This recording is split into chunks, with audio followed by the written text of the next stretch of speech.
Our final speaker today brings us back to the beginning, back to Las Vegas, is Brendan Shanahan, author, journalist, artist, friends of Lawrence who met him in Beijing, was friends with him here in Sydney, but who also lived with him in the US, sharing many of the Las Vegas years with him.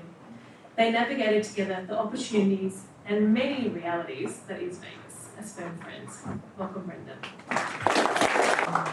Hi, thank you very much. I feel really honoured to be here. Laurie was such a great guy, and I actually first met him in China. Weirdly, I was a journalist, and I was doing a story about Aussie artists who had moved to Beijing, and it was immediately apparent to me that Lawrence was, as a person and as an artist, the most kind of compelling of all the people that I'd met. And I liked him immediately. And when we got back to Sydney, I met up with him. We had dinner. We invited Laurie and Viva over.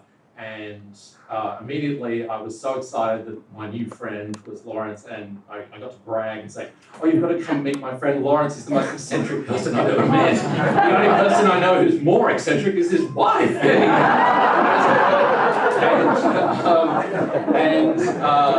So we ended up becoming really good mates, and Laurie and I was whinging about not being able to buy a home in Sydney like everybody else, and he said, "Well, you should see what you can buy in Las Vegas right now." And I went, "Oh my God," and I started looking, and I bought a house sight unseen and moved to Las Vegas. And so Laurie said, "You've inspired me." So I went out and we met up together in Vegas, and he came and lived with us and started shopping for his own home. And Laurie lived with us for a while he was looking, and it was such a fun time. And I remember once waking up at 3 a.m. and sort of going to the loo and looking out. There's Laurie on his computer with his headphones, like looking at the computer. And I said, "Laurie, what are you listening to, mate?" And he says, looks at the screen and says, "Nicki Minaj." This is before anyone knew who Nicki Minaj was, by the way. And we would go around, we bought a house, and we'd go shopping at Home Depot, and he'd walk around Home Depot taking compulsive photographs, because he was a real compulsive photographer. I was not, unfortunately. I didn't have any photos, and also our hard drive was stolen, so we lost all our photos with Laurie. But he could walk around the Home Depot with his camera going, "Ooh, a margarita machine, $200. Ooh, alligator, $150. And then we'd go over to his house when he bought his place, and he'd be over there swimming in the pool, and he'd answer the door in the Speedos and the goggles, and we'd sit and have sushi, and he'd be eating sushi in his Speedos, and he'd sort of take me around the house and show me, because he loved a bargain. I had to pay for parking today here. I almost didn't make it. He'd be rolling in his grave, but he'd take me around. He was completely obsessed with Craigslist, which is the sort of freebie online, classified ads there, and he'd say, "Free, free, free, got it down from 20 from 50, free."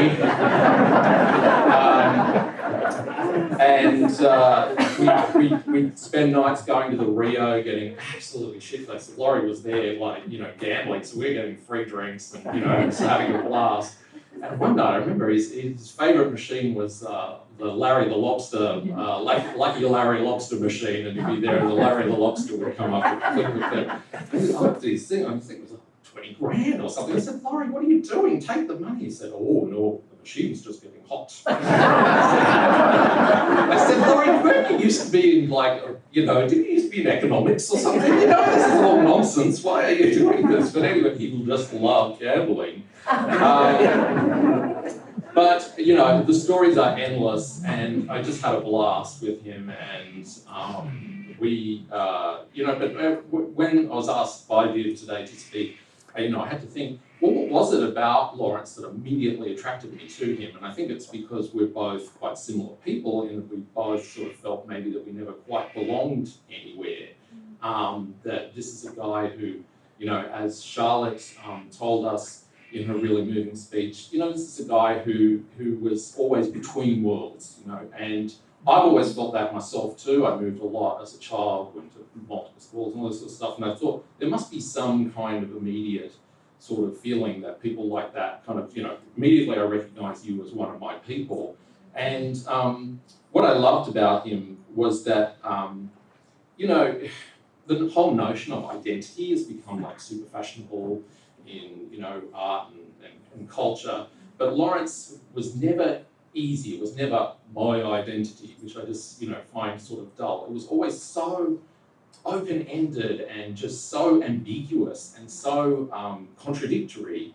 And, you know, because ironically, identity, or the notion of identity, is very restrictive, because all you're doing is creating new categories to exist in, you know. So, and Lawrence never wanted to do that. I always got the sense of a guy that didn't want to live in a world of categories, you know.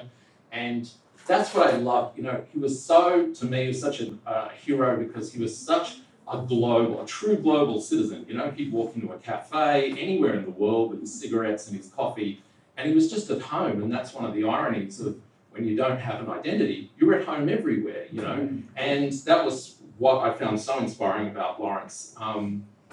And so much of his work was about language, it was about translation, it was about acknowledging contradictions and about trying to kind of communicate between people, even though that's hard. It's a kind of universality that I think Lawrence was always striving for, not just something like, you know, not something that was, that felt parochial or small. He wanted to encompass the whole world, and I think he wanted to really to create bridges between humans. And so I think a word that's come up a lot is possibility when people talk about Lawrence, and I think that's exactly, of course, what risk is, and that risk is the possible. And you know, he refused to categorise himself, and I reread my article that I wrote back in the day about when I first met him in Beijing, and I said, well, why did you want to move to Beijing? And he said he just wanted to go somewhere that was open-ended, and that's what I really like. He didn't want to be restricted, and to me, Lawrence was a guy that really wanted us to think about the world in terms of possibilities and not categories.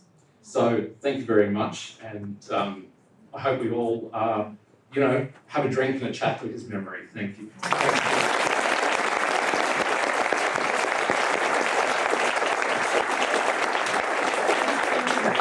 Thank you to all the speakers and contributors today who shared with us snippets of a life well lived with curiosity, possibility, adventure, and love. To close today, I have been asked by Viv to convey her and Laurie's family's thanks. Thanks to all of whom have made today the celebration that it is, but also to all of those who've been a support over this past difficult year. The list is too long to even begin. She and the wider family have been overwhelmed by the love and support by Lawrence, by the generosity of friends and family and colleagues who've reached out, shared unheard of Lawrence stories, of which there are many, and have helped ease the pain of losing such a special person. I would also like to personally add that Lawrence's big life was also a big love story. He loved his friends. He often spoke with great proud statements and stories about his children when they were little, and with fondness about his cherished family members. But his story is also one of he and Viv. They were definitely couple goals.